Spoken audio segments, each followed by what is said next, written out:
योग दिवस की आप सबको बहुत बहुत बधाई एवं शुभकामनाएं।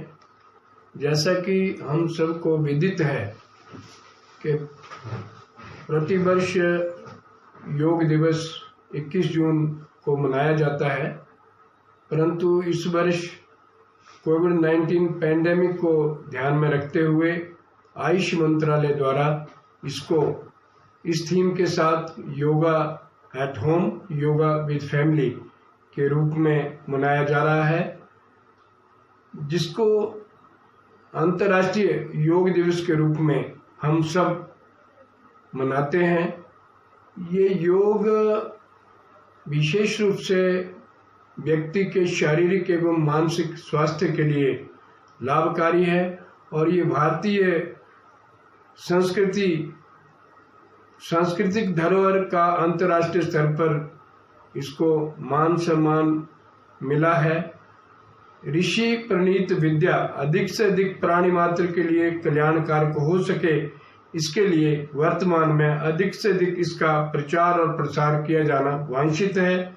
इसी उद्देश्य से आयुष मंत्रालय ने इसको अंतर्राष्ट्रीय योग दिवस के रूप में हर वर्ष जैसे इसको मनाया जाता है और उन्हीं के दिशा निर्देश के अनुसार हमारा महाविद्यालय इसको प्रतिवर्ष प्रत्येक व्यक्ति के शारीरिक एवं मानसिक स्वास्थ्य को संपूर्ण रूप से स्वस्थता प्रदान करने के उद्देश्य से स्वस्थ वित्त विभाग के जो हमारे विभागाध्यक्ष हैं डॉक्टर टेकचंद, वह कोऑर्डिनेटर के रूप में इस वर्ष इस योग दिवस का आयोजन कर रहे हैं।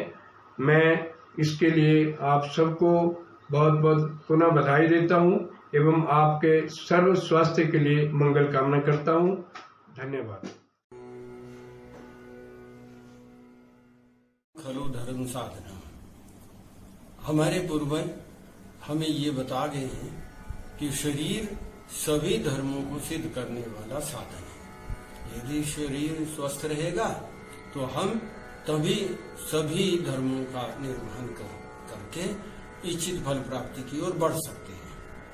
यहाँ पर यह कहना भी समीचीन होगा, जैसे कि महर्षि चरक कहते हैं कि सर्वमन्यत परित्यज्यम शरीरम अनुपालयेत तदभावे ही भावानाम सर्वभावानाम शरीरिणाम, कि हे मनुष्य, तुम्हें अपने शरीर का परिरक्षण सभी यत्नों को अपनाते हुए करना चाहिए, क्योंकि यदि शरीर है तो सभी भाव पदार्थ विद्यमान है।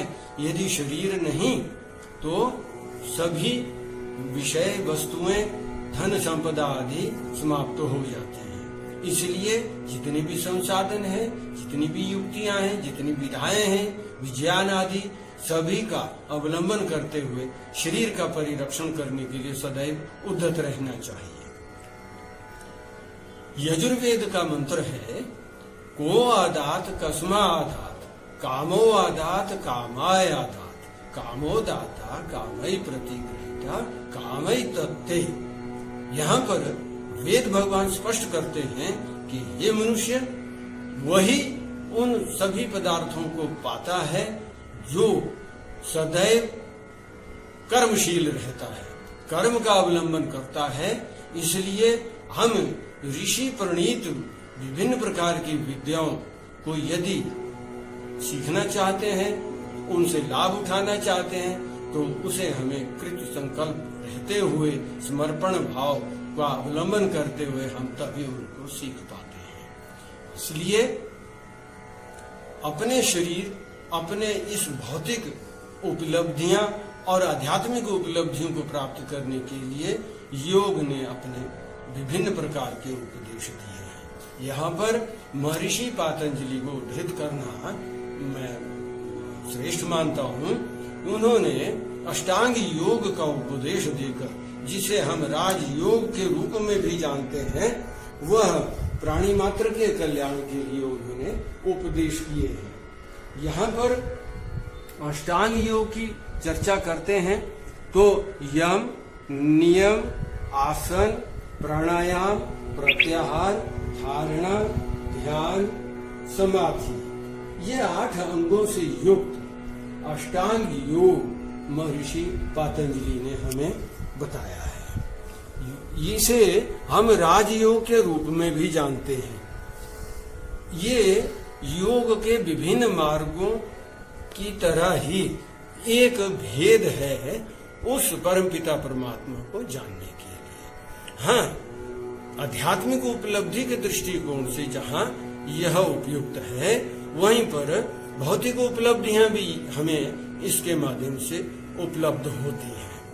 यहाँ पर सबसे पहला अंग कहा गया है यम। यम को 5 भागों में विभक्त किया गया है।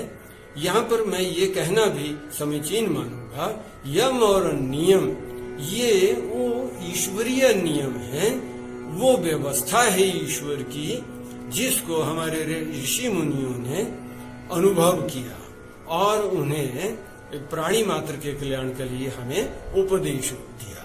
महर्षि पातंजलि ने इन्हें क्रमबद्ध रूप में हमारे सम्मुख रखा। तो यम के 5 भेद कहे हैं, जिसमें अहिंसा, सत्य, अस्तेय, ब्रह्मचर्य, अपरिग्रह, ये 5 हमारे अंग हैं इसके। तो यदि हम नियम की बात करें तो उसमें शौच, संतोष, तप, स्वाध्याय और ईश्वर प्रणिधान आते हैं। यहाँ पर मैं ये कहना चाहता हूँ कि हम योगासन, विभिन्न प्रकार की बंध मुद्राएं और प्राणायाम आदि तो करते हैं। योग को यहीं तक सीमित न समझकर हम इन आसनों और प्राणायाम के माध्यम से शरीर के सौष्ठव और उस योग्यता को बढ़ाने की बात करते हैं। यहाँ पर जिस शरीर को सुदृढ़ करना और इसके माध्यम से विभिन्न उपलब्धियों को प्राप्त करने की जहाँ बात आती है, उस शरीर को शुद्ध होना, उसको शुद्ध अवस्था में रखना, उसको कार्यक्षम बना के रखना, भौतिक स्तर पर भी और मानस पटल पर भी वो तभी संभव है जब हम यम और नियमों की पालना सम्यक रूप से करेंगे। यम के अंतर्गत अहिंसा जीव को जीवन जीने की स्वतंत्रता ईश्वर प्रदत्त है और हम भी उस परमपिता परमात्मा के पुत्र और पुत्रियों के रूप में हैं। ठीक उसी प्रकार से सभी जीव उस परमपिता परमात्मा के पुत्र और पुत्रियां हैं, इसलिए उन्हें भी जीवन जीने का समानता से अधिकार प्राप्त है। इसलिए हम किसी को उत्पीड़ित न करें, प्राणियों के प्रति हम द्रोह के भाव से ऊपर उठें। जीवन में यदि ऐसा आचरण करके हम अपने जीवन को आगे बढ़ाने में प्रयास करेंगे तो तभी हम योगमय उपलब्धियों से अपने जीवन को भर सकते हैं। सत्य हमें सत्यनिष्ठ होना चाहिए। हम इस बात का अध्ययन करते हैं कि ऋग्वेद में या अन्य सभी वेदों का जब अध्ययन करते हैं तो बार बार मंत्रों में ये उल्लेख आते हैं कि ऋत विधान है उस ईश्वर का, सच्चाई उसका असूल है, उसका भाव है। इसलिए सत्य से हटकर काय से, वचन से और मन से हम सत्य को आधार बनाएं, सत्य पर आचरण करें और जैसा मन में है वैसा ही बाहर हम व्यवहार अपना स्थापित करें जगत में। इस प्रकार से हमारे चित्त भूमि के शुद्ध होने की कल्पना है और हमारे शरीर भी उसमें शुद्ध होता है। अस्तेय चोरी ना करना, दूसरों का स्वामित्व जिन वस्तुओं पर है उसको ग्रहण करने का भाव मन में नहीं आना चाहिए और ना ही शारीरिक रूप से इस प्रकार का कृत्य किया जाना चाहिए जिससे कि दूसरों की वस्तु को हरण करने का कृत्य व्यक्ति द्वारा होता हो। इससे हमारी चित्तभूमि उसमें दूषित होती है और वो योग के मार्ग में बाधक है। इसी प्रकार से अगला अंग आता है हमारा ब्रह्मचर्य। ब्रह्मचर्य यहाँ पर बहुत विस्तृत व्याख्याएं इसके संदर्भ में शास्त्र में उपलब्ध होती हैं। मेरी मान्यता है कि हम इंद्रियों के स्वामी बनकर अपने आप को स्थापित करें। हम इंद्रिय विनिग्रहण का से युक्त हों और इंद्रियां विषयों की ओर निरंतर ले जाने वाली रहती हैं, प्रेरित करने वाली रहती है, लेकिन विषय तो अनंत है और हम इस प्रकार से अपने को एक नियंता के रूप में, इंद्रियों के स्वामी के रूप में अपने आप को स्थापित करते हुए शरीर के बल, वर्ण, ओज, वीर्य इनमें वृद्धि कर सकें और शरीर को अधिक से अधिक कार्यक्षम और उसमें वो योग्यता आ सके, इसलिए ब्रह्मचर्य का पालन आवश्यक है।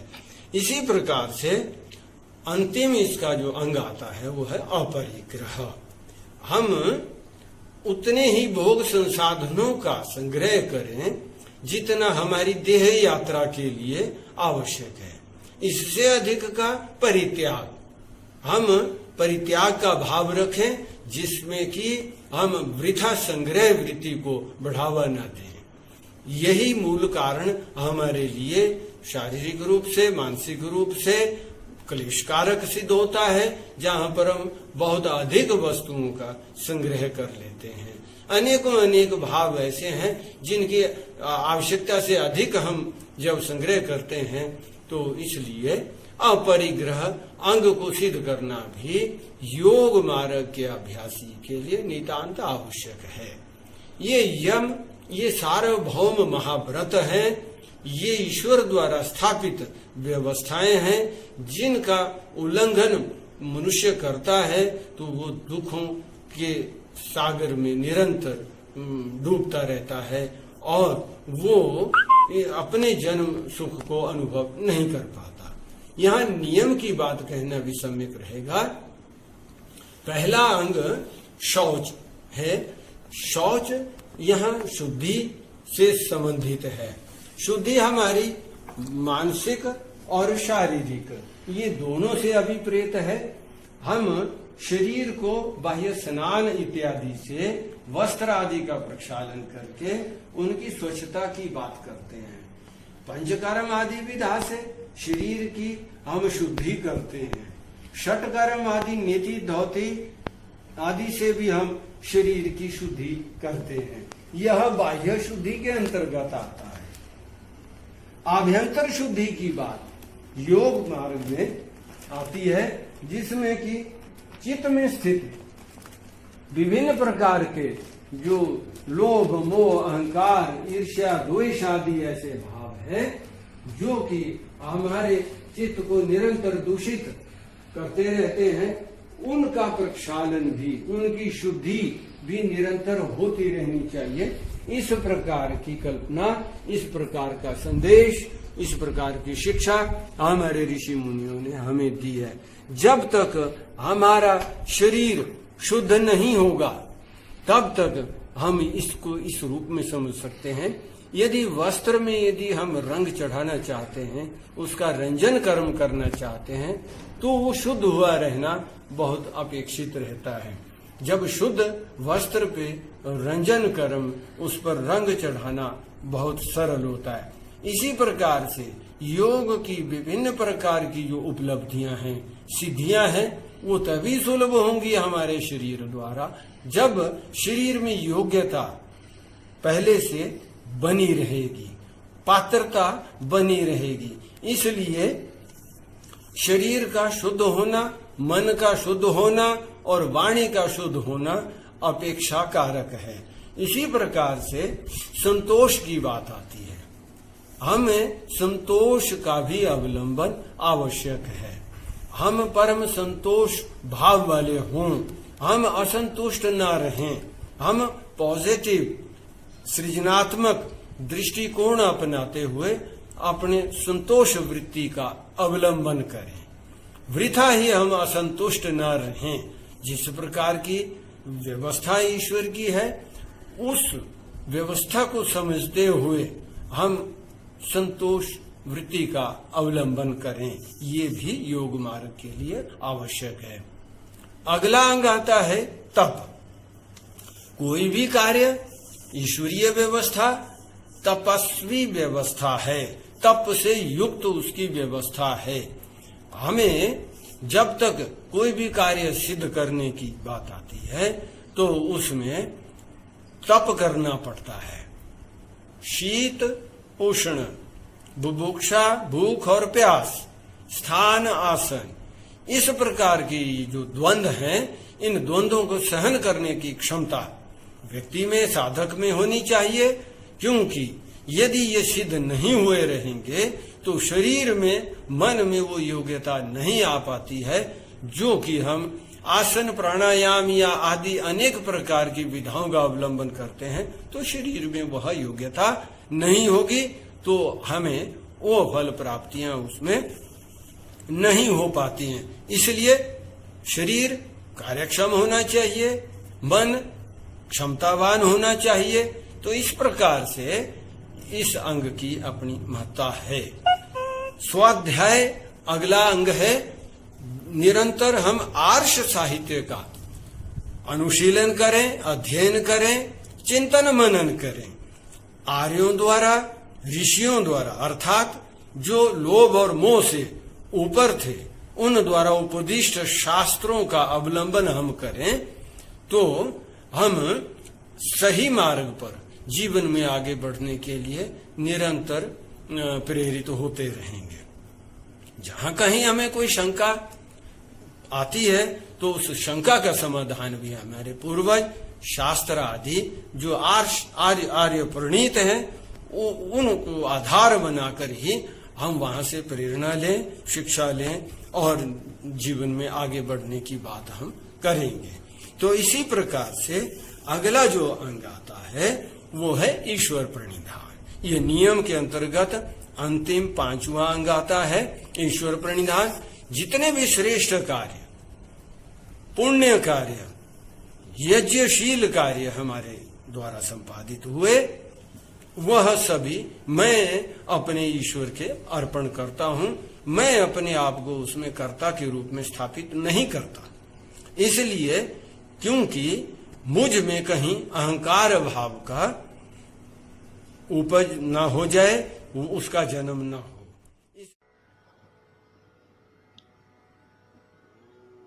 तो इस प्रकार से हम ये देखते हैं अष्टांग योग की व्यवस्था में, जहां पर यम, नियम, आसन, प्राणायाम, प्रत्याहार, धारणा, ध्यान, समाधि की चर्चा है, वहां पर पूर्ववर्ती अंग हमारे यम और नियम आते हैं। इनकी उपकारिता पश्चातवर्ती अंगों के प्रति है। इसलिए हम योग के मार्ग में सर्वतोभावेन सफलता की ओर बढ़ना चाहते हैं तो यम के अंतर्गत जितने उपांग बताए और नियम के अंतर्गत जितने उसके उपांग बताए उनको सिद्ध करना, उनके ऊपर आचरण करना और इनके महत्व को सदैव दृष्टिगत रखकर यदि हम योग मार्ग में आगे बढ़ने का प्रयास करेंगे वही श्रेष्ठ रहेगा। अन्यथा उत्तरवर्ती अंग प्राणायाम, आसन आदि उतने फलदायी और लाभप्रद हमारे लिए नहीं हो सकते हैं। इस प्रकार की चर्चा हम समझ सकते हैं। इसी के साथ मैं अपनी वाणी को विराम देना चाहूँगा। धन्यवाद।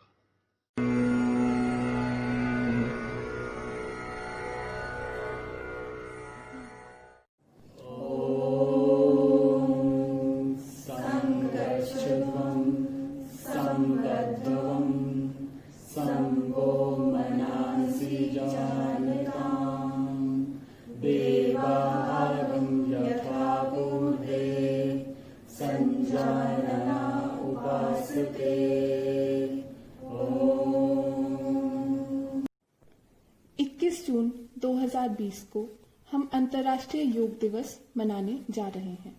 इस साल का विषय है योग एट होम, योग विद फैमिली। तो सबसे पहले हम ये समझेंगे कि योग क्या है। सार रूप में कहें तो योग आध्यात्मिक अनुशासन एवं अत्यंत सूक्ष्म विज्ञान पर आधारित ज्ञान है। योग विद्या का उद्भव हजारों वर्ष पूर्व हुआ था। श्रुति परंपरा के अनुसार भगवान शिव योग विद्या के प्रथम आदि गुरु थे। व्यक्ति की शारीरिक क्षमता, उसके मन व भावनाएं तथा ऊर्जा के स्तर के अनुरूप योग कार्य करता है। इसे व्यापक रूप से 4 वर्गों में विभाजित किया गया है। कर्म योग, इसमें हम शरीर का प्रयोग करते हैं। ज्ञान योग, इसमें हम मन का प्रयोग करते हैं। भक्ति योग, इसमें हम भावनाओं का प्रयोग करते हैं। और क्रिया योग, इसमें हम ऊर्जा का प्रयोग करते हैं। तो अब हम शुरू करेंगे शिथिलीकरण अभ्यास से। तो सर्वप्रथम पैरों के बल आराम से खड़े हो जाएं।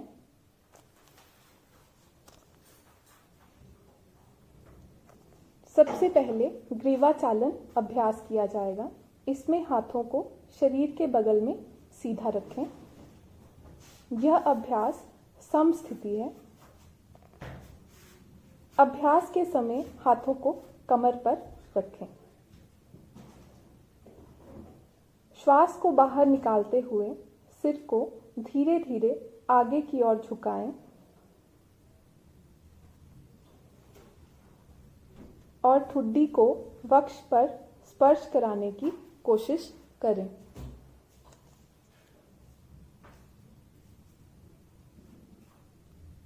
श्वास को अंदर लेते हुए सिर को जितना पीछे ले जा सकते हैं पीछे लेकर जाएं।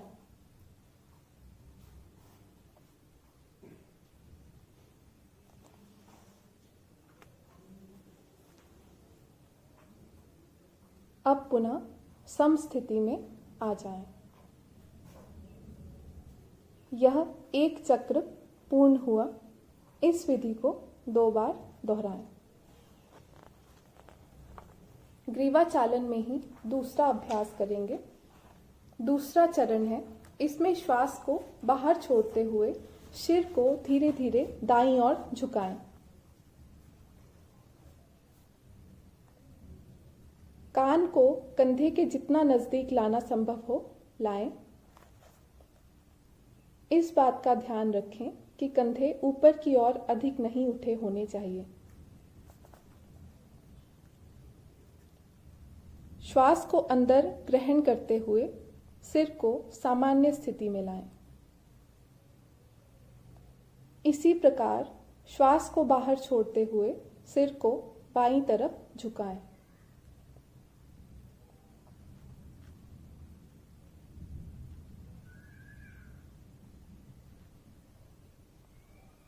श्वास को अंदर खींचते हुए सिर को सामान्य स्थिति में लाएं।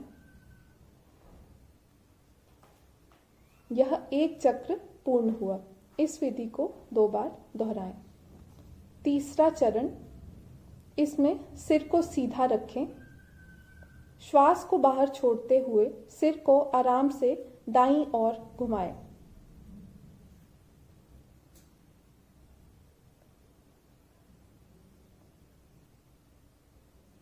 ठुड्डी और कंधे को एक बराबर लाएं।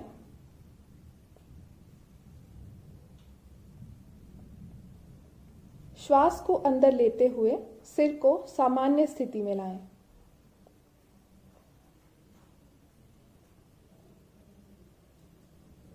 इसी प्रकार श्वास को बाहर छोड़ते हुए सिर को बाईं ओर घुमाएं।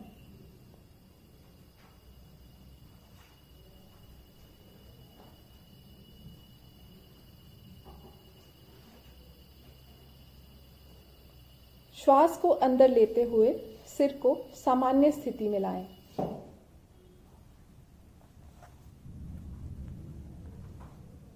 यह एक चक्र पूर्ण हुआ। इस विधि को 2 बार दोहराएं। चौथा चरण, इसमें ग्रीवा को घुमाया जाएगा। श्वास को छोड़ते हुए सिर को आगे की ओर झुकाएं और ठुड्डी को सीने से स्पर्श कराने की कोशिश करें।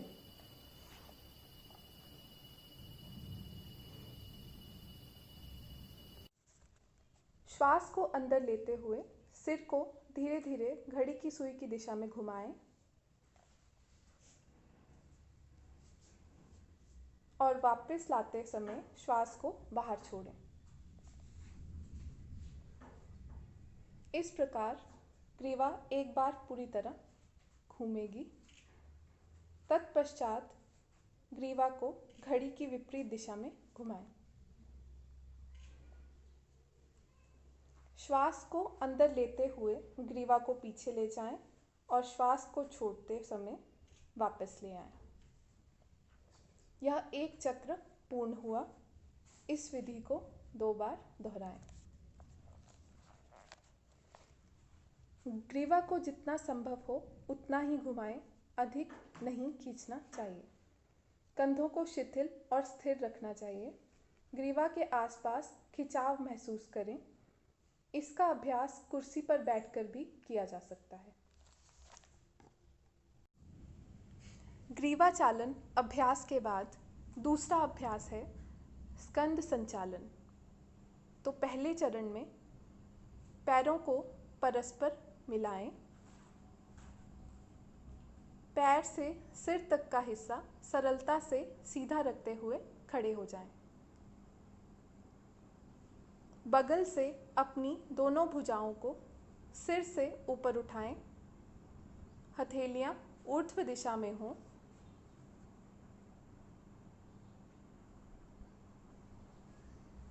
इसी क्रिया को नीचे की तरफ दोहराएं।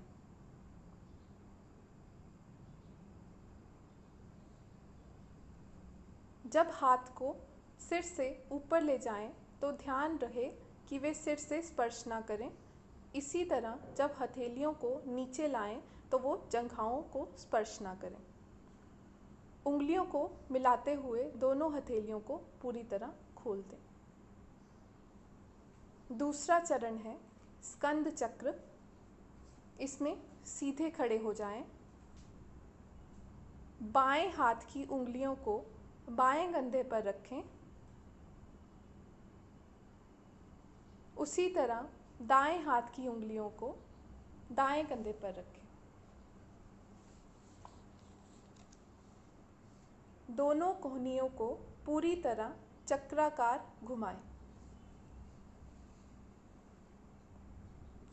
आगे की ओर कोहनियों को घुमाते हुए वक्ष स्थल के सामने स्पर्श कराने की कोशिश करें। और जब कोहनियों को विपरीत क्रम से घुमाएं तो उन्हें कानों से स्पर्श कराएं।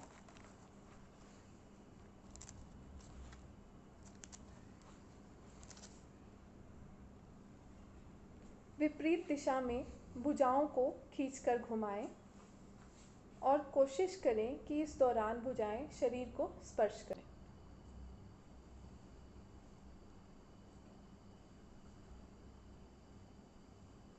इस क्रिया को घड़ी की सुई की दिशा में 5 बार दोहराएं।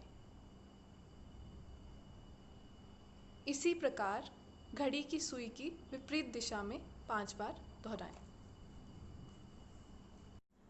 तीसरा अभ्यास है कटी चालन। इसमें दोनों पैरों के बीच 2 से 3 फीट की दूरी रखें। दोनों भुजाओं को वक्ष तक उठाएं। इस समय दोनों हथेलियां समानांतर स्थिति में एक दूसरे के आमने सामने हों। श्वास को बाहर छोड़ते समय शरीर को बाईं ओर घुमाएं, जिससे कि दाईं हथेली बाएं कंधे को छुए। श्वास को अंदर लेते हुए पूर्व स्थिति में आना चाहिए।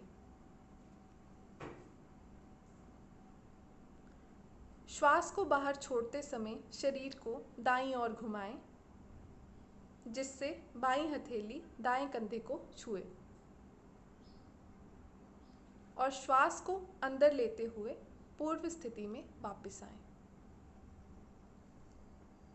इस तरह एक चक्र पूर्ण हुआ। इसको 2 बार दोहराएं। अभ्यास के बाद सम स्थिति में शिथिल हो जाएं। शिथिलीकरण अभ्यास के बाद अब योगासन शुरू करेंगे। तो सबसे पहले ताड़ासन से शुरू करेंगे। दोनों हाथों की उंगलियों को आपस में एक दूसरे से मिलाएं और हथेलियों को बाहर की ओर रखते हुए श्वास को शरीर के अंदर ग्रहण करें। भुजाओं को ऊपर की ओर करके कंधे को एक सीध में ले आएं। पैर की एड़ियों को पृथ्वी से ऊपर उठाएं और पैर की उंगलियों पर अपना संतुलन बनाएं। इस स्थिति में 10 से 15 सेकंड तक खड़े रहें। श्वास को शरीर से बाहर छोड़ते हुए एड़ियों को वापस जमीन पर लाएं। अब हाथ की उंगलियों को अलग अलग करते हुए भुजाओं को शरीर के समानांतर लाएं। फिर इसके बाद प्रारंभिक स्थिति में वापस आ जाएं। दूसरा आसन है वृक्षासन। वृक्षासन के अभ्यास करते समय सर्वप्रथम दोनों पैरों को एक दूसरे से 2 इंच की दूरी पर रखकर खड़े हो जाएं। आंखों के सामने किसी बिंदु पर ध्यान केंद्रित करें। श्वास को शरीर के बाहर छोड़ते हुए दाएं पैर को मोड़कर उसके पंजे को बाएं पैर की अंदरूनी जांघ पर रखें। अभ्यास करते समय ध्यान रहे कि एड़ी मूलाधार से मिली होनी चाहिए। श्वास को शरीर के अंदर लेते हुए दोनों हाथों को ऊपर की ओर ले जाएं और दोनों हथेलियों को जोड़ें। इस स्थिति में 10 से 30 सेकंड तक खड़े रहें। इस दौरान सामान्य रूप से श्वास लेते रहें। श्वास को शरीर के बाहर छोड़ते हुए हाथों एवं दाएं पैर को मूल अवस्था में वापस ले आएं। शरीर को शिथिल करते हुए इस आसन का अभ्यास पुनः बाएं पैर से करें। अगला आसन है पादहस्तासन। इसमें सर्वप्रथम दोनों पैरों के बीच 2 इंच की दूरी रखकर सीधा खड़ा हो जाएं। धीरे धीरे श्वास को शरीर के अंदर खींचते हुए हाथों को ऊपर की ओर ले जाएं। कटी भाग से शरीर को ऊपर की ओर ले जाएं। श्वास को शरीर के बाहर छोड़ते हुए सामने की ओर झुकें जब तक शरीर पृथ्वी के समानांतर न आ जाए। श्वास को शरीर से बाहर छोड़ते हुए इस प्रकार झुकते रहना चाहिए कि हथेलियां पृथ्वी पर स्पर्श करें। इस स्थिति में 10 से 30 सेकंड तक रुकें। श्वास को शरीर के अंदर खींचते हुए धीरे धीरे हाथों को सिर के ऊपर तक खींचकर रखना चाहिए। श्वास को शरीर के बाहर छोड़ते हुए धीरे धीरे विपरीत क्रम से प्रारंभिक अवस्था में वापस आ जाएं। ताड़ासन में शिथिल अवस्था में रहना चाहिए और कुछ समय तक आराम करना चाहिए। अगला आसन है अर्धचक्रासन। इसमें दोनों हाथों की सभी उंगलियों से कमर को पीछे की ओर से पकड़ें। सिर को पीछे की ओर झुकाते हुए ग्रीवा की मांसपेशियों को खींचें।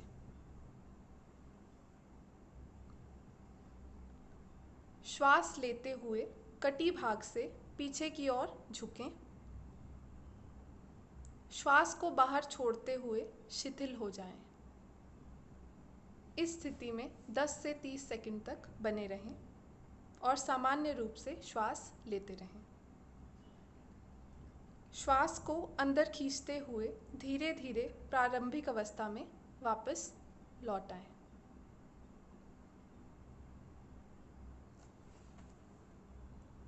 अगला आसन है त्रिकोणासन।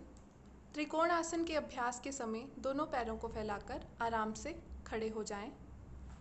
दोनों हाथों को आकाश के समानांतर होने तक धीरे धीरे उठाएं।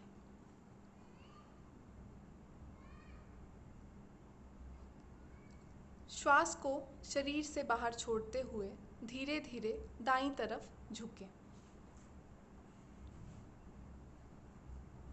झुकने के बाद दायां हाथ दाएं पैर के ठीक पीछे की ओर रखें। बाएं हाथ को सीधे ऊपर की ओर रखें और दाएं हाथ की सीध में लाएं। बाईं हथेली को आगे की ओर लाएं। सिर को घुमाते हुए बाएं हाथ की बीच वाली उंगली की तरफ देखें। इस स्थिति में 10 से 30 सेकंड बने रहें। श्वास को शरीर के अंदर लेते हुए प्रारंभिक अवस्था में वापस आ जाएं।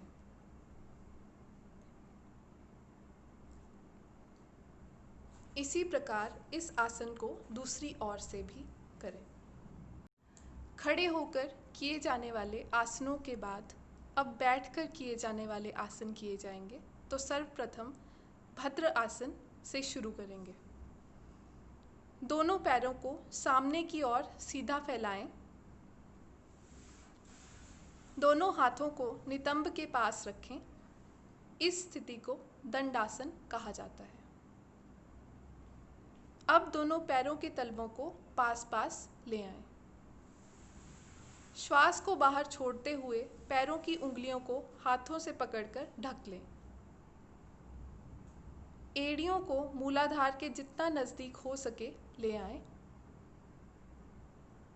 यदि पैरों की एड़ियां जांघों को नहीं छुपा रही हों या पृथ्वी से नहीं लग रही हों तो सहारे के लिए घुटनों के नीचे एक मुलायम कुशन भी रखा जा सकता है।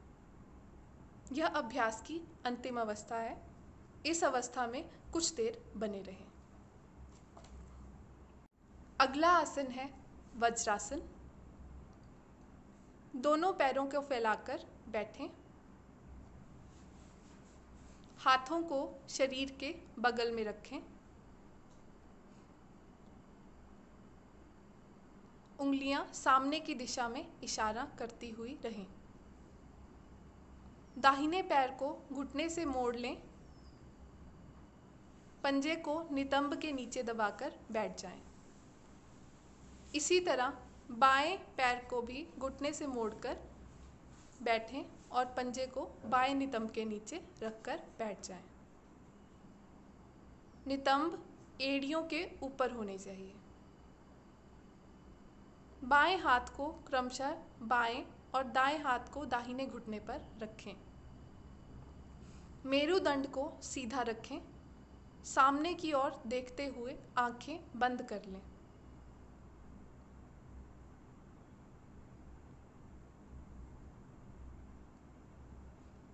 पूर्ववत स्थिति में आने के लिए दाहिनी ओर थोड़ा सा झुककर अपने बाएं पैर को निकालें और उसे सीधा करें।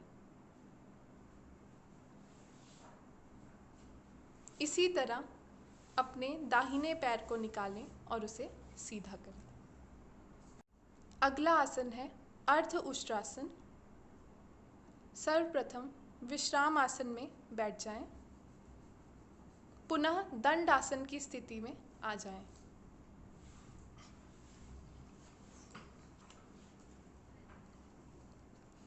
पैरों को मोड़ते हुए एड़ियों पर बैठ जाएं। जांघों को सटाकर रखें। अंगूठे एक दूसरे से सटे रहें। हाथों को घुटनों पर रखें। सिर और पीठ को बिना झुकाए सीधे बैठें। यह स्थिति वज्रासन कहलाती है। अब घुटनों पर खड़े हो जाएं। हाथों को कमर पर इस प्रकार रखें कि उंगलियां जमीन की ओर रहें। कोहनियों और कंधों को समानांतर रखें। अब सिर को पीछे की ओर झुकाते हुए ग्रीवा की मांसपेशियों को खींचें। श्वास अंदर खींचते हुए धड़ को जितना संभव हो उतना झुकाएं। इसी स्थिति में शरीर को शिथिल करें। पुनः जांघों को जमीन पे लंबवत रखें। सामान्य रूप से श्वास लेते हुए इस मुद्रा में 10 से 30 सेकंड तक बने रहें। श्वास अंदर खींचते हुए सामान्य मुद्रा में वापस लौटें और वज्रासन में बैठ जाएं।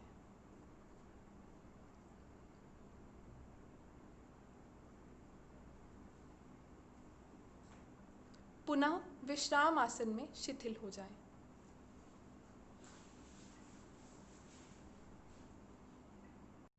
अगला आसन है उष्ट्रासन।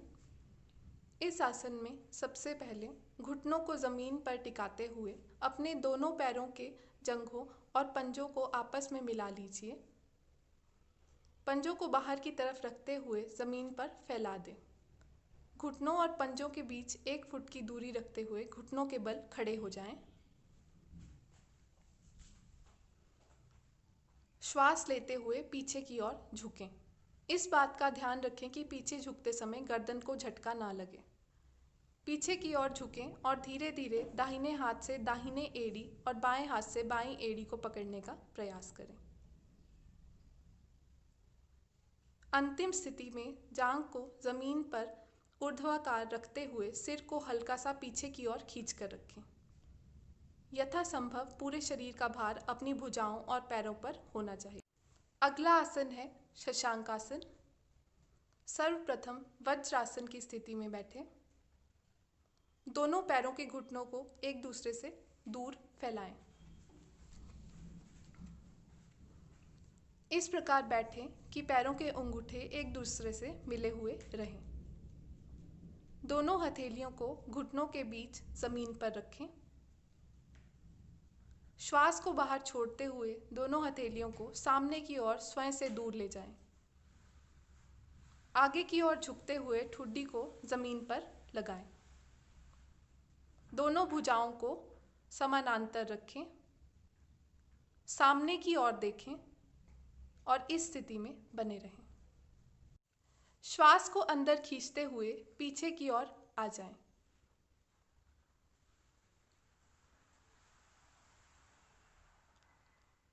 अगला आसन है उत्तान मंडूकासन। सबसे पहले वज्रासन की स्थिति में बैठ जाएं। अंगूठों को सटाते हुए दोनों घुटनों को जितना अधिक हो सके फैलाएं। दाईं हथेली को उठाएं, मोड़ें, उसे पीछे ले जाएं, दाहिने कंधे से ऊपर उठाएं। इसके बाद हथेली को बाईं तरफ के कंधे के नीचे लगाएं। इसी क्रिया को बाईं तरफ से भी दोहराएं।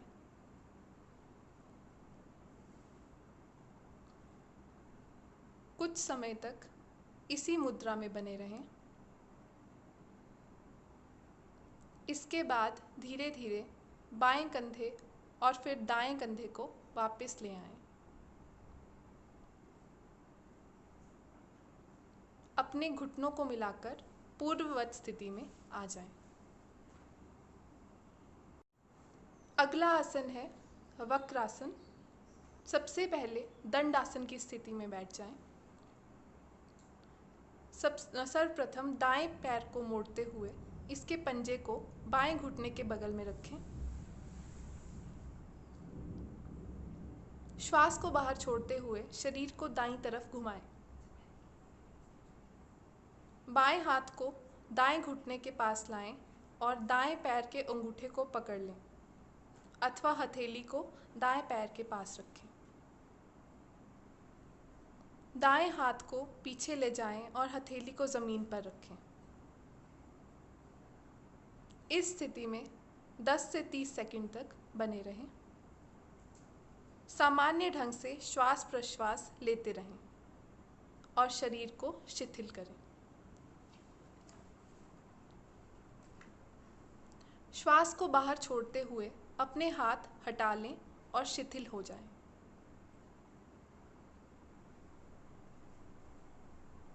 इस अभ्यास क्रम को दूसरी तरफ से भी दोहराएं।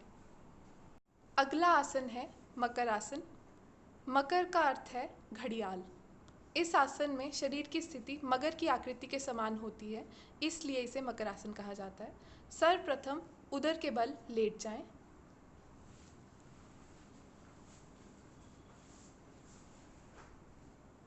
पैरों को एक दूसरे से दूर फैलाएं। पंजों को बाहर की ओर रखें।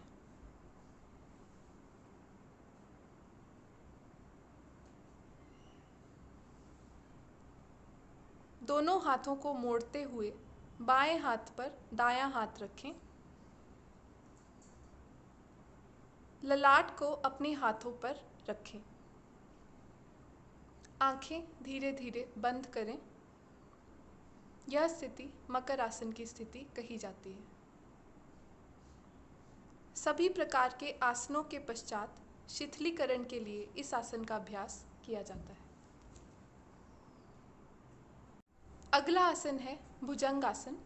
भुजंग शब्द का अर्थ है सर्प, नाग या सांप। इस आसन में शरीर की आकृति सांप के फन की तरह ऊपर उठती है, इस कारण इस आसन को भुजंगासन कहा जाता है। सर्वप्रथम पेट के बल लेट जाएं और अपने दोनों हाथों पर सिर टिकाते हुए शरीर को शिथिल रखें।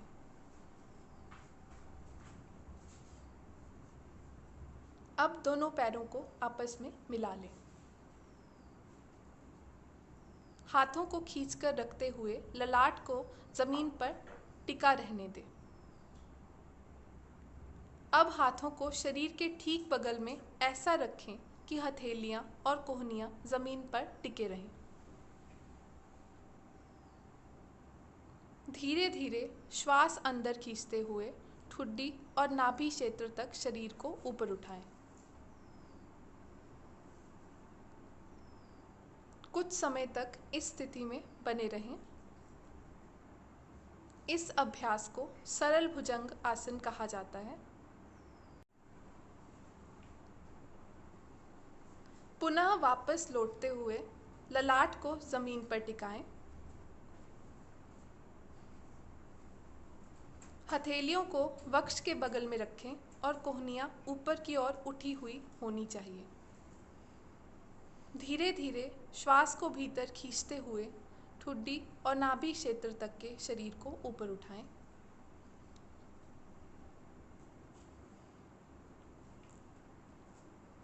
इस अभ्यास को भुजंगासन कहा जाता है।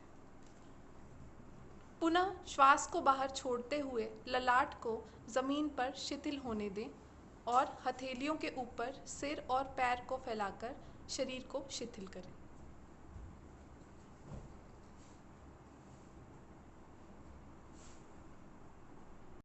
अगला आसन है शलभ आसन। शलभ शब्द का अर्थ है टिड्डी, जो कि एक प्रकार का कीड़ा है। सर्वप्रथम मकर आसन की स्थिति में लेट जाएं। ठुड्डी को पृथ्वी पर टिकाकर दोनों हाथों को शरीर के बगल में ले आएं। ध्यान रहे कि हथेलियां ऊपर की ओर होनी चाहिए। श्वास अंदर खींचते हुए घुटनों को मोड़ते हुए पैरों को जमीन से जितना हो सके ऊपर उठाएं।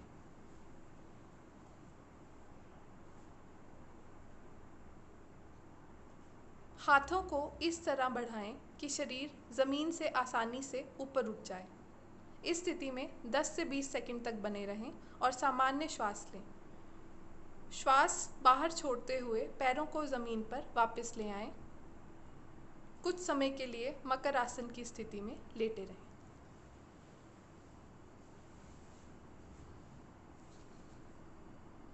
अगला आसन है सेतुबंध आसन। सेतुबंध शब्द का अर्थ है सेतु का निर्माण। दोनों पैरों को घुटनों से मोड़ते हुए एड़ियों को नितंबों के पास लाएं। हाथों से पैर के टखनों को मजबूती से पकड़ें। घुटने और पैरों को एक सीध में रखें। श्वास अंदर खींचते हुए धीरे धीरे अपने नितंब और धड़ को ऊपर की ओर उठाएं। इस अवस्था में 10 से 30 सेकंड तक बने रहें और सामान्य श्वास लें। श्वास बाहर छोड़ते हुए धीरे धीरे मूल अवस्था में वापस लौटें। तत्पश्चात शव आसन में लेटकर शरीर को शिथिल छोड़ दें। अगला आसन है उत्तान पादासन। जमीन पर आराम से लेट जाएं। पैरों की स्थिति सीधी हो और हाथों को बगल में रखें। श्वास लेते हुए घुटनों को बिना मोड़े धीरे धीरे अपने दोनों पैरों को ऊपर की ओर उठाएं और 30 डिग्री का कोण बनाएं। सामान्य रूप से श्वास लेते कुछ देर इस अवस्था में बने रहें। श्वास छोड़ते हुए धीरे धीरे अपने दोनों पैरों को नीचे लाएं और जमीन पर रखें। इस आसन को 2 बार और दोहराएं। अगला आसन है अर्ध हलासन। सबसे पहले पीठ के बल लेट जाएं, दोनों हाथ जांघों के बगल में रखें और हथेलियां जमीन पर। घुटनों को बिना मोड़े अपने पैरों को धीरे धीरे ऊपर उठाएं और 30 डिग्री पर लाकर रोक दें। थोड़ी देर इसी अवस्था में बने रहें। कुछ देर बाद पुनः धीरे धीरे ऊपर उठाएं और 60 डिग्री पर रोक दें। इसके बाद थोड़ा रुककर पुनः पैरों को ऊपर उठाएं और 90 डिग्री पर लाकर रोक दें। यह हल आसन की उचित मुद्रा है। इस अवस्था में नितंब से कंधे की स्थिति खींची हुई रहेगी। इस अवस्था में तब तक रहें जब तक आप रह सकते हैं।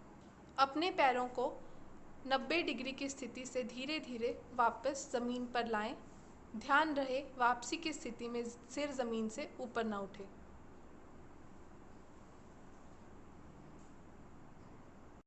अगला आसन है पवन मुक्तासन। सर्वप्रथम पीठ के बल लेट जाएं। दोनों घुटनों को मोड़ते हुए जांघों को वक्ष के ऊपर ले आएं। दोनों हाथों की उंगलियों को आपस में गूंथते हुए पैरों को पकड़ लें। ठुड्डी को घुटनों के नीचे ले आएं। श्वास बाहर छोड़ते हुए सिर को तब तक ऊपर उठाएं जब तक कि ठुड्डी घुटनों से नहीं लग जाए। कुछ समय इसी स्थिति में बने रहें।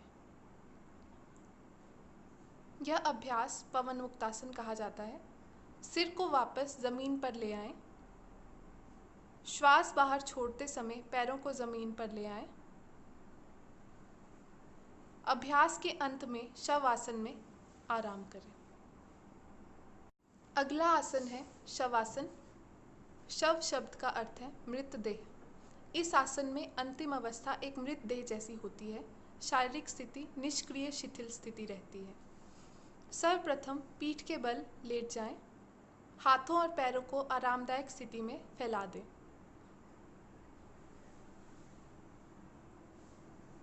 आंखें बंद रखें। पूरे शरीर को अचेतन अवस्था में शिथिल छोड़ दें।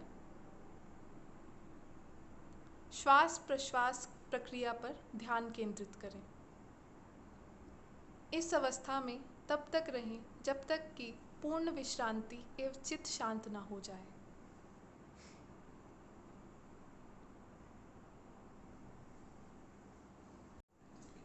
आसनों के बाद कपालभाति क्रिया की जाएगी।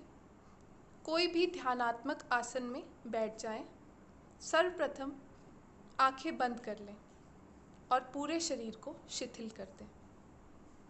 दोनों नासिका रंध्रों से गहरी सांस लें और वक्ष स्थल को फैलाएं। दोनों नथनों से गहरी श्वास अंदर खींचते हुए वक्ष को फैलाएं। उदर की मांसपेशियों को दबाव पूर्वक अंदर बाहर करते हुए श्वास छोड़ें और ग्रहण करें। सक्रियता पूर्वक श्वास बाहर छोड़ना और निष्क्रियता पूर्वक उच्छ्वास करना चाहिए। कम से कम तीव्र श्वास के 30 चक्र पूरा करें।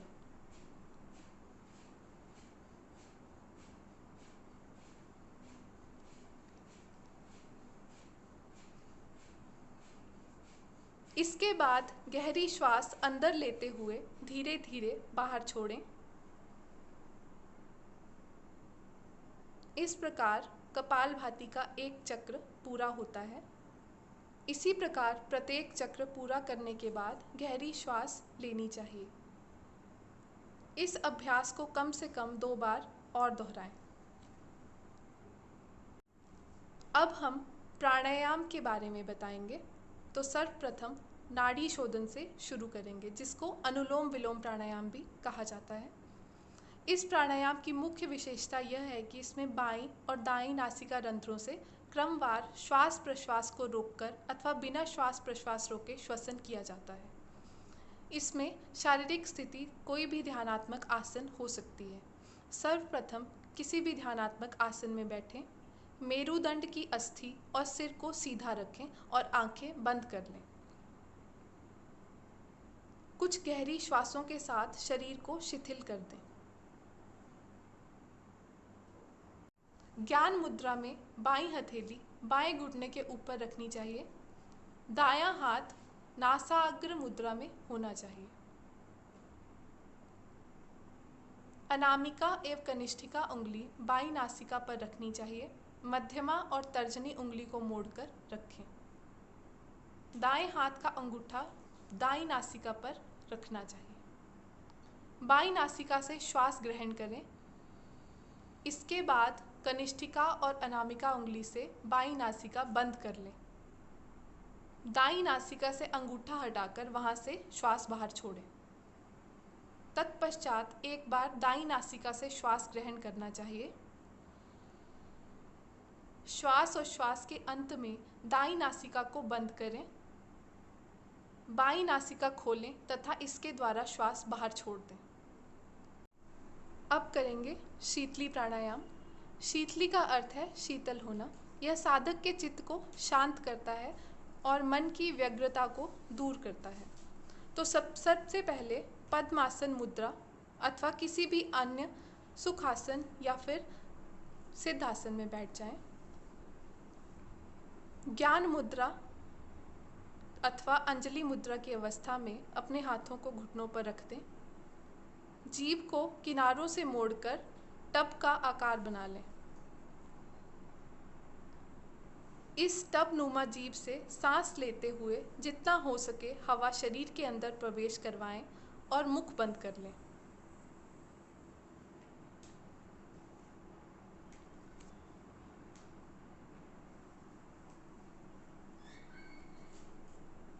जालंधर बंद मुद्रा में जितनी देर हो सके सांस को रोककर रखें।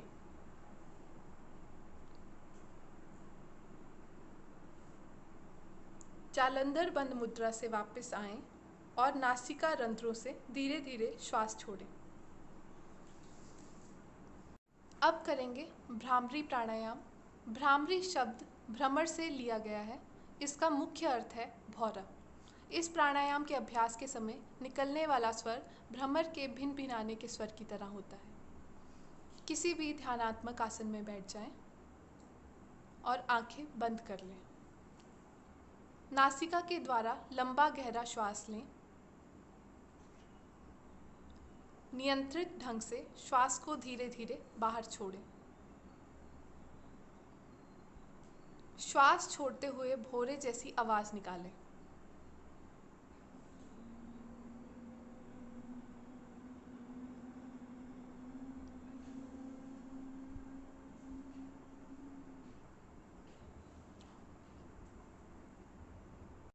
अब ध्यान लगाना, चिंतन मनन की क्रिया करना बताया जाएगा। इसके लिए कोई भी ध्यानात्मक आसन में बैठ जाएं। मेरुदंड को बिना किसी प्रकार का कष्ट दिए सीधा रखें। अंगूठे तर्जनी उंगली के सिरों को आपस में स्पर्श करें। अन्य 3 उंगलियां सीधी और आरामदायक स्थिति में होनी चाहिए। तीनों उंगलियां एक दूसरे के अगल बगल हों और वे एक दूसरे को स्पर्श करती हों। ऊपर की ओर खुली हुई हथेली को घुटनों पर रखें। हाथों एवं कंधों को ढीला और शिथिल कर दें। आंखें बंद करके मुख को थोड़ा ऊपर की ओर उठाकर बैठ जाएं। मुख को थोड़ा सा ऊपर की दिशा में उठाकर एकाग्र चित्त मुद्रा में बैठें। बिना किसी पर विशेष ध्यान केंद्रित किए केवल अपनी बाहों के बीच हल्का सा ध्यान केंद्रित करें और अपनी आती जाती श्वासों को महसूस करें। पूर्व विचारों को छोड़ने का प्रयास करें। पवित्र एवं निर्मल विचार मन में लाएं। इस स्थिति में ध्यान लगाकर कुछ समय तक बैठे रहें। योग सत्र का समापन इस संकल्प के साथ करना चाहिए। हमें अपने मन को हमेशा संतुलित रखना है। इसमें ही हमारा आत्मविकास समाया है। मैं खुद के प्रति, कुटुंब के प्रति, काम, समाज और विश्व के प्रति शांति, आनंद और स्वास्थ्य के प्रचार के लिए बद्ध हूँ। मैं संकल्प लेता हूँ कि सर्वदा अपनी सोच में संतुलन बनाए रखूं। ऐसी मनस्थिति मेरे उच्चतम आत्मविकास की असीम संभावनाएं प्रदान करती है।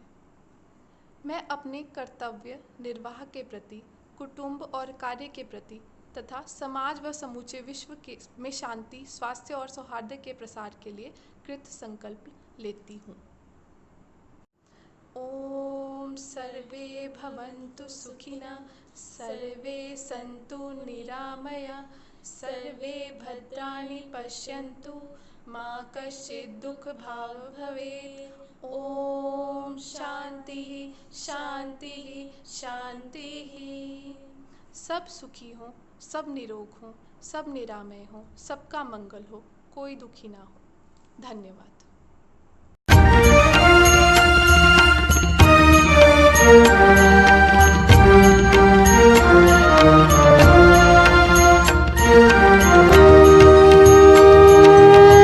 तन मन जीवन चलो सवारे, योग मार्ग अपनाए।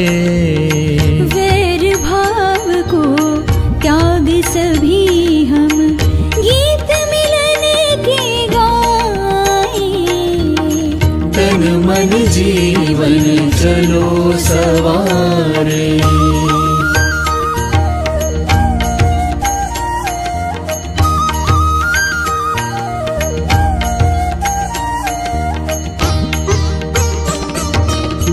आनंदमय हो जीवन सबका, योग यही सिखलाए।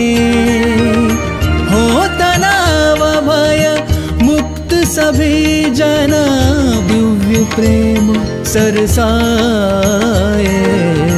तन मन जीवन चलो सवारे, योग मार्ग अपनाए। तन मन जीवन चलो सवारे। यम और नियम हमारे संबल, सुखमय जगत बनाए। आसन प्राणायाम ध्यान से, स्वास्थ्य शांति सब पाए। तन मन जीवन चलो सवारे, योग मार्ग अपनाए। तन मन जीवन चलो सवारे।